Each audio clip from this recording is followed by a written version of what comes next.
Welcome to the self-sufficient backyard for the independent homesteader. Today's project is I'm building a raised bed in a horseshoe shape, and it's going to be 24 inches high. It'll allow us, as we get older, not to have to bend over so much towards the ground. Make it a little easier for us. I'm using metal that's scrap that's left over from building our house. We used the metal on the exterior and the roof of our house. So this is just extra material, and it's a good utilization of this material. As I mentioned, I'm going to make them 24 inches high, the sides. All I did was take a tape measure off 24 inches, mark my sides, put a line with my T-square on those marks. And I did it every 24 inches. I'm going to try and utilize all this material as best as I can. I'm going to be using a skill saw with a diamond tipped blade on it. It's a masonry blade. It's also good for metal. Over the course of our 41 years, we've used raised beds, so this is nothing new. It could have been as simple as mounding dirt or taking logs from the forest and using those logs as the border and then just filling dirt in. In the greenhouse, we've always utilized it in a horseshoe shaped bed as well. We use 2x10 framing lumber to create that border and then filled it in. This will be the highest raised bed that we've ever built, and again, it's 24 inches. So let's get to it. It's imperative that you use eye and ear protection when you use this blade, especially cutting metal. Because I'm an old logger, I'm using my logging helmet. It's convenient. The other thing I'll add is this is my line that I'm going to be cutting. I've got a piece of lumber 2x under each side of this line just to simply support it so I don't pinch my blade.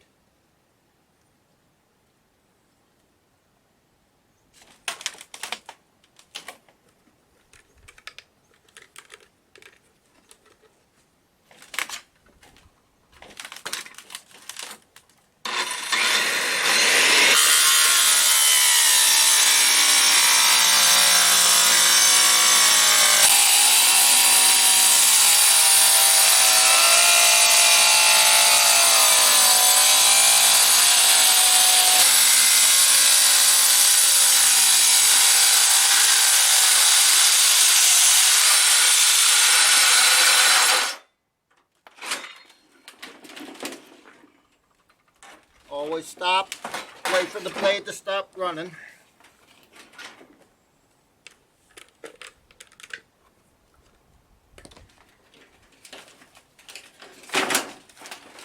There's my pieces for the sides.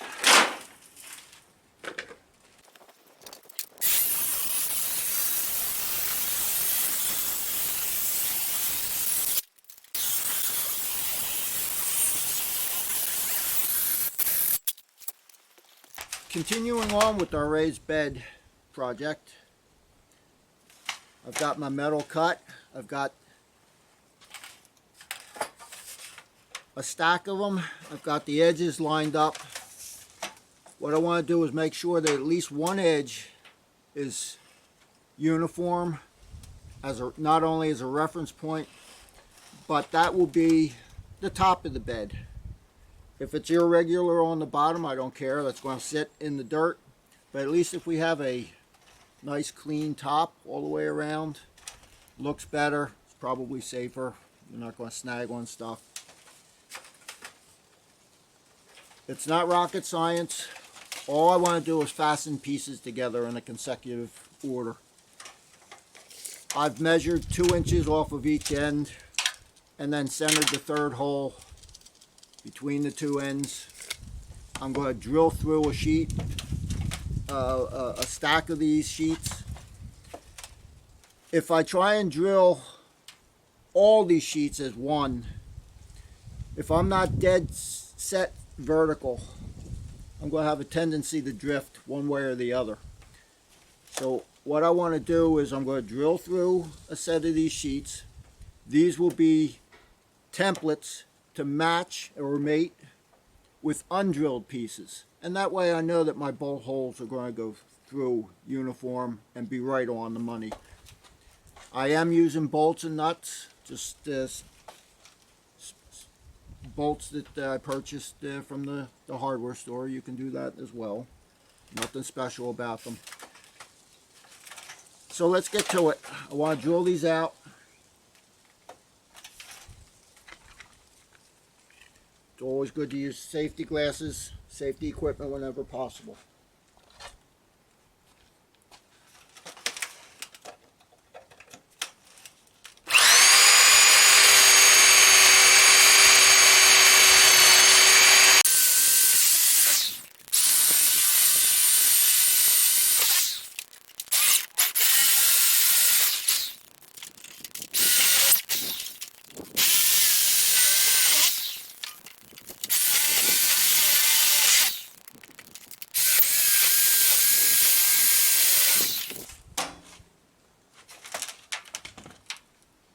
And obviously I'm going through the ribs.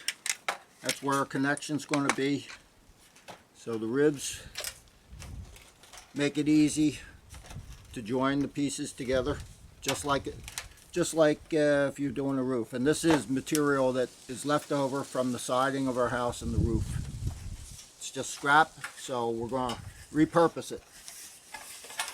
I'm going to set one sheet aside as my template now, in case I need to drill more, which I will. This now has the holes in it, and it will make it easy for me to just set it on top of a stack that I want to drill.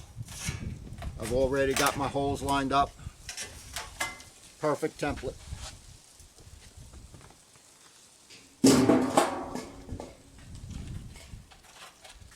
These are all drilled.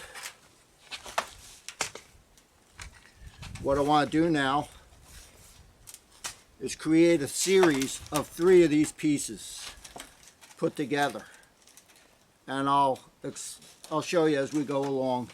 But the series of 3 will have holes at the ends of each piece, on the ends, and the piece in the middle is easy to join up.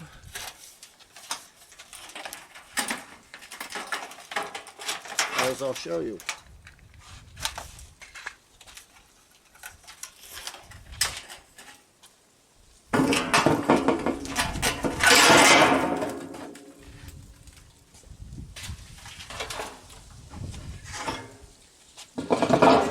This is my drill piece.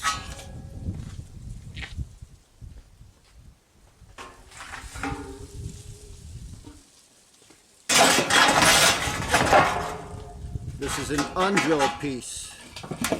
These are standard bolts and nuts. What I want to do is make sure that I'm sticking my bolt from the outside to the inside, and that way, if I did it the reverse, the ends of the bolts would be sticking out. Somebody could snag that as they're going by. That's no good.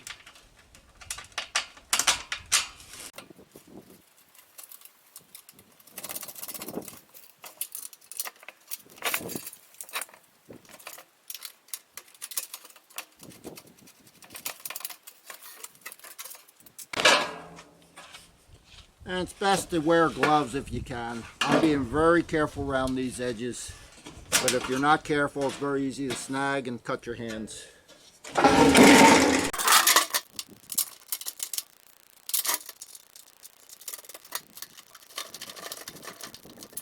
just want to snug them.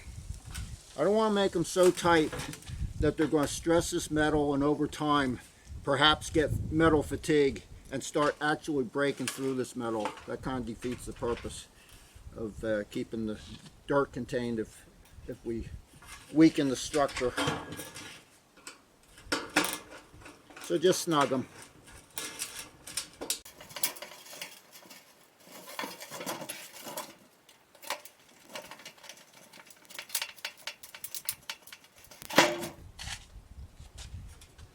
We've joined two pieces. One end does not have any holes. The other end still has holes. So we can always connect a piece onto that end because it's already got the pre-drilled holes. So let's get another sheet to continue this. And this sheet will be one of the ones that we just pre-drilled.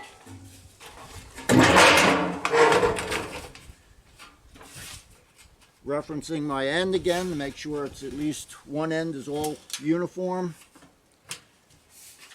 Since this piece is pre-drilled, you know that that end already has pre-drilled holes. That end has pre-drilled holes, so it's very easy to stick a couple of sheets on each end. And if I create a number of these, all I've got to do to join a bunch of these three pieces is to put a piece of undrilled in between them. And that's what we'll end up doing.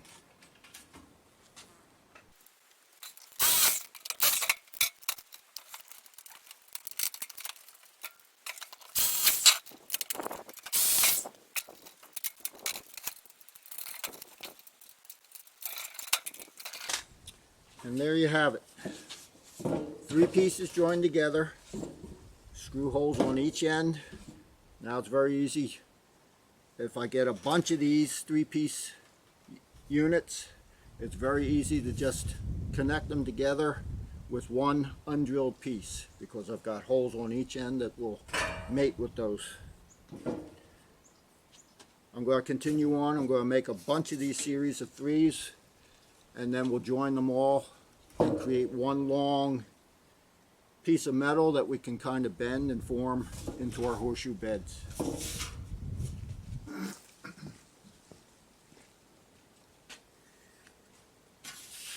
You might find it helpful just to drill the first hole.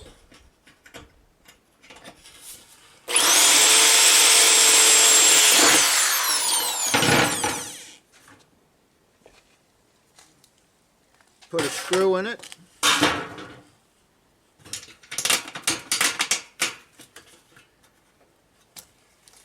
And that locates and locks in the two sheets together.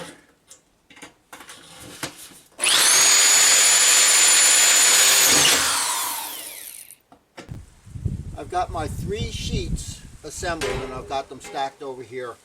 This metal is rather flimsy. It's not that there's not a lot of strength to it in certain directions. So what I want to do is I could go out into the woods and cut a lot of posts, but I've got rebar that's extra, it's just laying around, and I bought some extra heavy stuff that I'm going to utilize to back this metal up. I'm not concerned about what we put inside because whatever material we put inside is going to prevent it from bowing in, but I do want to support it on the outside. And what I'm going to do is I'm going to cut my rebar. They're 20-foot lengths. I'm going to cut them in the 40-inch lengths, and I'm going to pound them in every 18 inches. And again, I'll show you how we're going to do this. Right now I want to cut the rebar, and I just wanted to show you why I'm doing it and what the rationale is behind it. This metal is just too flimsy right now the way it is, so we're going to beef it up with some rebar.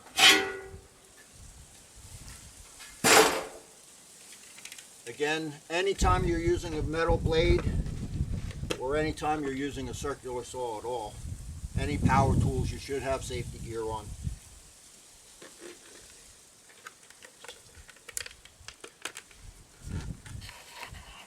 I'm going to measure 40 inches.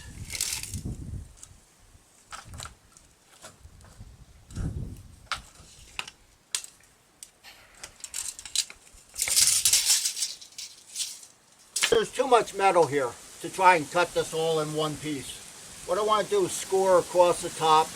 That at least gives me a marker, and then I'll do each piece individually.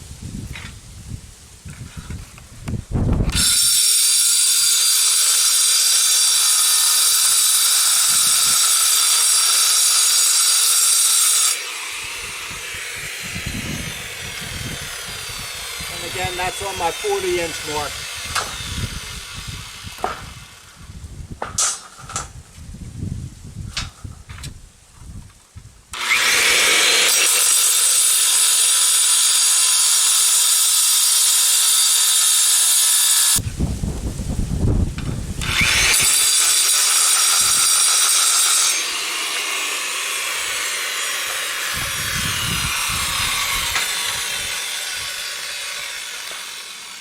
a trick that you can do is I'm going to start the cut, and then I'm going to slowly rotate all the way around. Score it good all the way around, and then I can snap the piece apart.